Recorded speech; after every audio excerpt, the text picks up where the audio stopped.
तियों का तसव्वुर किया जाता है। ज़ात इलाही हजूर सल्लल्लाहु अलैहि वसल्लम का जहन मुबारक अल्लाह ताला से ताल्लुक़ रखता है और इस पर तजल्लियात रब्बानी नाजिल होती रहती हैं। जब रूहानियत के रास्ते पर सफ़र करने वाला कोई शख्स हजूर सल्लल्लाहु अलैहि वसल्लम से रूहानी तौर पर इस दर्जा कुर्बत हासिल कर लेता है कि उसका जहन हजूर सल्लल्लाहु अलैहि वसल्लम की रहमत और अनवार नबूवत के फैज़ान से मुस्फ़ा हो जाता है, तो उस पर अल्लाह की तजल्लियात का नज़ूल शुरू हो जाता है। अमली तौर पर इस मुशाहदे को मुस्तहकम करने के लिए ज़ात बारी ताला का तसव्वुर कराया जाता है ताकि निस्बत की जड़ें गहरी हो जाएं और इरफान ज़ात का सफ़र जारी रहे। जब इस रास्ते पर चलने वाला कोई शख्स तजल्लियात ज़ात में इन्हमाक हासिल कर लेता है तो इस मकाम को फ़ना फ़िल अल्लाह या फ़ना फ़िल ज़ात कहते हैं। तसव्वुर ज़ात में ज़ात की बजाय अल्लाह की ज़ात का तसव्वुर किया जाता है। अल्लाह की ज़ात अल्फाज और बयान से बाहर है। तसव्वुर ज़ात में सफ़ात की बजाय अल्लाह की ज़ात का तसव्वुर किया जाता है। अल्लाह की ज़ात अल्फाज और बयान से बाहर है और जहन की कोई भी परवाज़ अल्लाह की ज़ात का अहाता नहीं कर सकती। अलबत्ता इदराक की हदों में अल्लाह की मौजूदगी को महसूस किया जा सकता है। कुरान पाक में इरशाद है, और किसी आदमी की हद नहीं कि इससे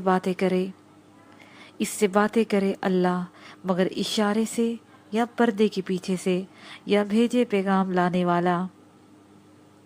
सूरह शोरा आयत नंबर 51। इस आयत में इंसानी हवास की रसाई बयान हुई है। जब अल्लाह इंसान को मुहातब करते हैं तो इशारा करते हैं और दिल देख और जान लेता है। अल्लाह के इस तर्ज तकल्लम को वही कहते हैं।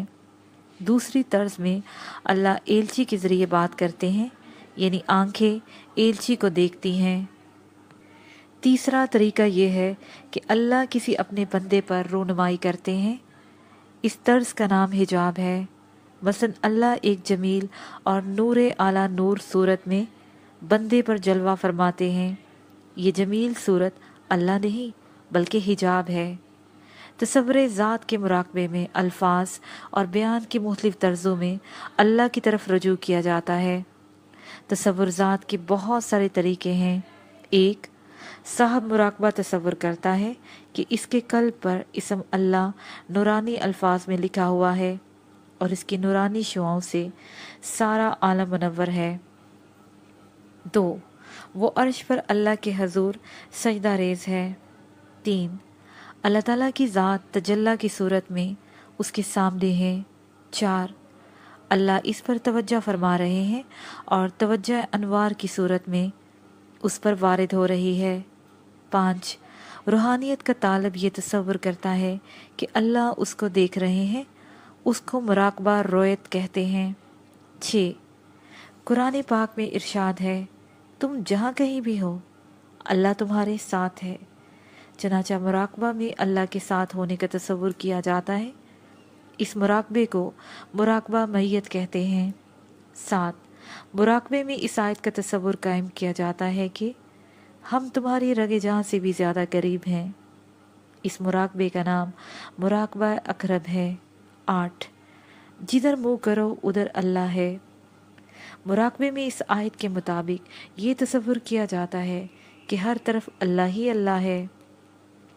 9, कुरान पाक में है, अल्लाह हर चीज़ को अहाता किए हुए है। चनाचे साहब मुराकबा ये तसव्वुर करता है कि अल्लाह तमाम अशिया और सारी कायनात का अहाता किए हुए है। 10, मुराकबे में अल्लाह की हस्ती को एक लामहदूद समुंदर ख्याल करते हुए ये तसव्वुर किया जाता है कि साहब मुराकबा एक कतरे की मानंद इस समुंदर में डूबा हुआ है। 11, ये तसव्वुर किया जाता है कि कायनात फना होकर अदम हो गई और सिर्फ अल्लाह बाकी है। जब सालिक को तसव्वुर ज़ात में कमाल हासिल हो जाता है तो वो रूहानी उस्ताद की तवज्जो और हजूर सल्लल्लाहु अलैहि वसल्लम के तसव्वुर के तसर्रुफ और रहमत से तजल्ली ज़ात का इदराक कर लेता है। इसके साथ ही ये किताब अपने एहतताम को पहुँची।